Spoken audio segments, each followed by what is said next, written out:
Guys, how are you? Welcome to the FMC Motorsport Workshop. Today I'm here with Rafa. What's up, bro? What's up, sir? Everything okay? So let's go, guys. Today we're going to talk about some problems with the suspension and the suspension of the car, okay? Chronic problems, problems that aren't chronic, problems like in his case, which won an award, and problems in my case, which also won an award. The advantage here is that the two audio systems are 20 and 88. So, whether you like it or not, he's the best guy to identify problems, because he's had a lot of problems. My car has also had a lot of maintenance done there, both preventive maintenance that I like to do, and also problems that came up and he fixed it for me here. So, that's why I'm recommending a referenced workshop here, where I take my car, where he solves my problems and doesn't make me change parts for no reason. He really finds the problem and I only change what is really necessary.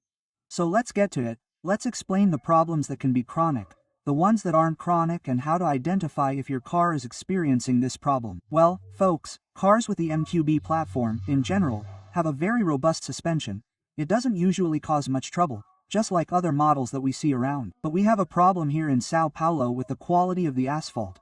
There are a lot of potholes and joints.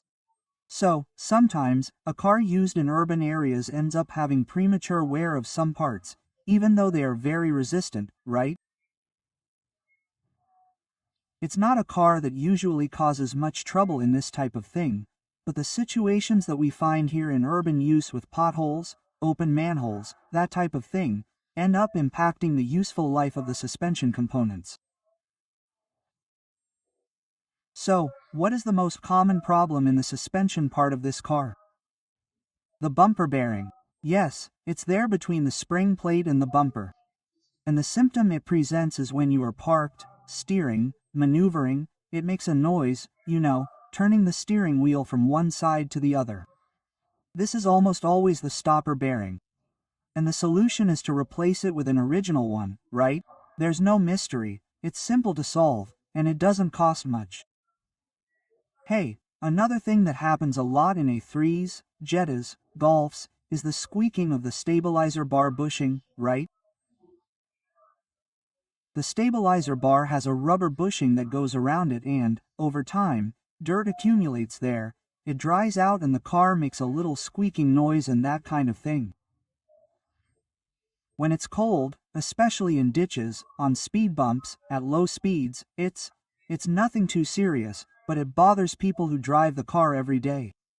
And the solution to this problem is also the same as the stopper bearing. In this car, we need to lower the suspension frame to remove the stabilizer bar, and we replace it with an original bushing. We assemble it there, lubricated, right, so that there is no noise with lubricant that does not harm the rubber material here in the bushing, and it also solves the problem. Other things that can happen are not very common. The problem with this guy here is the wheel hub, right? In this car here, the hub does not separate from the bearing, so it is not pressed into the sleeve either. Replacing it is simpler for this reason. It is bolted. So we replace it completely here with an original part, a part of extreme quality, and it also solves the problem. The symptom that this hub here makes the owner of the car feel is a roar, right? When you are at speeds there, going 70, 80, 90 kilometers per hour. The roar can be accentuated when turning to one side too, because it exerts a lateral force there on the hub. And here we also have a steering terminal.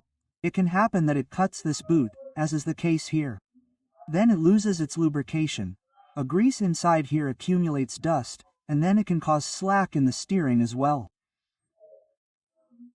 Or, due to a pothole or some kind of collision, it can also burst and cause slack, noise in the steering, turning, driving on streets with more uneven asphalt. And in these cars, it is also common for us to have wear on the engine mounts. This car uses 3 engine mounts, right? It is quite common here to see cars with problems in all 3 mounts. These are cars that deliver a lot of torque even when stock, right? The car's performance is quite good. So this ends up discharging a greater force on the mounts and ends up increasing their wear. And also remembering, the issue of the mounts, there are 2 upper mounts, right? One on the upper side of the gearbox, one on the engine, right, on the passenger side, and one on the lower side, which would be right there on the lower part of the car. It usually makes noise depending on the level at which the bearing burst. It is also important that if you have one, if you open the hood of the car and ask someone to give it a light acceleration, you will see how much the engine has a small original clearance, which is not very large. So if the engine is moving a lot and shaking a lot, the bearing is probably burst. And another important thing is that if the bearing is burst, do not keep it running, do not accelerate hard, because it tends to get worse and it is very difficult, but it can cause a very big problem, right? Because imagine if the entire bursting point bursts and it is also on the upper side of the gearbox or the engine side, it will be hitting iron with iron. So it will not cushion, right, what it should cushion.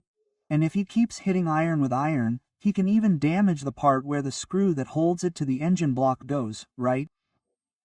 And it's also important to use excellent quality original bushings, because we've had cars here that were using parallel bushings and the bushings ended up breaking, and the car has arrived here with the engine down, resting on the sump guard.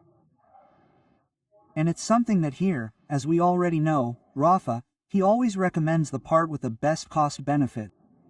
Remember, cost-benefit is not the cheapest, it's the part that he's already used in several cars, he's done several tests, he has many customers who have used it and then he says, okay, this part here is the best recommended. So you'll see that when you do maintenance here it won't always be like this, only the FEBA part will fit the car, no, it'll be like this, water pump, which is the best one that causes the least problems or that doesn't cause any problems at all. It's this brand, so I'm going to recommend this exact brand to you. Oh, another part has the same brand, but I prefer to use another brand X. Why? Because it has been used in several cars, tested by several customers for a long time. So this is also very important. It's not just about price, it's about quality, and the workshop that will be servicing you has to know which is the best brand with the best possible quality and the best cost-benefit ratio, too, okay guys? Well, here we've made a summary for you of the problems that you may have and the noises that may occur in your car. Both Audi A3 and Golf GTI, most of them have the same base, okay? So the problem may be the same. Not only will this video only be for Audi A3, but also for other models that use the same platform. That's it, and also remember that this is the first video we're making. We're going to make a video with more parts so we can show you where the other parts that will be replaced are in your car, which will need to be replaced, and my car has already been replaced.